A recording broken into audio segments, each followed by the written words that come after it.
Sir ಇದು ಯಾವ variety sir ಶುಂಠಿ ಹಾಕಿರೋದು? ಹಿಮಾಚಲ ಸೌಂಡ್ ಕೆಲಸದಿಲ್ಲಪ್ಪ.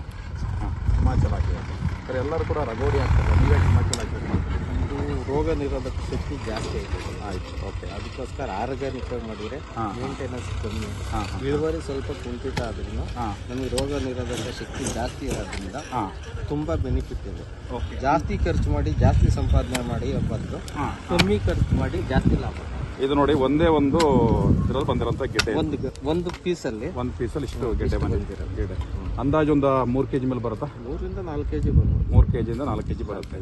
ಅಂದ್ರೆ ನೀವು ಯಾವುದು ರಸಗೊಬ್ಬರಗಳನ್ನ ಯಾವುದು ಹಾಕಿಲ್ಲ? ಹಾಕಿಲ್ಲ. ಸ್ಟಾರ್ಟಿಂಗಲ್ಲಿ ಕೊಟ್ಟಿಗೆ ಗೊಬ್ಬರ, ಸಮೃದ್ಧಿ ಗೊಬ್ಬರ, ಸಮೃದ್ಧಿ ಎರೆಹುಳ ಗೊಬ್ಬರ, ಕೊಟ್ಟಿಗೆ ಗೊಬ್ಬರ, ಇಷ್ಟೇ. ಮತ್ತೆ ಈ ಯಾವುದು ಆರ್ಗ್ಯಾನಿಕ್ ಕ್ರಿಮಿನಾಶಕ ಇಲ್ಲ, ಯಾವುದು ಹೊಡೆಯಲ್ಲ, ಕಳೆನಾಶಕ ಹೊಡೆಯಲ್ಲ. ಯಾಕೆಂದ್ರೆ ಎಲ್ಲರೂ ಹೇಳ್ತಾರದು ಸರ್, ಇವತ್ತು ರಾಸಾಯನಿಕ ಗೊಬ್ಬರ ಹಾಕಿಲ್ಲ ಅಂತಂದ್ರೆ ಇವತ್ತು ಫಸಲೇ ಬರಲ್ಲ ಅಂತ ಹೇಳ್ತಾರೆ. ನಿಮ್ಮ ಅನಿಸಿಕೆ? 3 ವರ್ಷ ಕಷ್ಟಪಟ್ಟು ಭೂಮಿನ ನಮ್ಮ ಹತೋಟಿಗೆ ನಾವು ತಾಂಡ್ಮೇಲೆ ಯಾವುದೇ ಕಾರಣಕ್ಕೂ ಲಾಸ್ ಆಗಲ್ಲ. ನಮ್ಮ ನಂಬಿರೋ ತಾಯಿ ನಮ್ಗೆ ಮೋಸ ಹೆಂಗ್ ಮಾಡಲ್ಲ, ಹಂಗೆ ಇದು ಮಾಡಲ್ಲ. 3 ವರ್ಷ ಕಷ್ಟ ಬೀಳ್ಬೇಕು. ಫಸ್ಟ್ ಹಾಕ್ಬಿಟ್ಟು ಫಸ್ಟ್ ಟೈಮ್ ಹಾಕಿದ್ದೀನಿ, ನಂಗೆ ಲಾಭ ಬರಿಲ್ಲ ಅಂದ್ರೆ ಆಗಲ್ಲ. ಆರ್ಗಾನಿಕ್ ಫಾರ್ಮಿಂಗ್ 3-4 ವರ್ಷ ಮಿನಿಮಮ್ ಕಷ್ಟಪಡ್ಲೇಬೇಕಾಗುತ್ತೆ.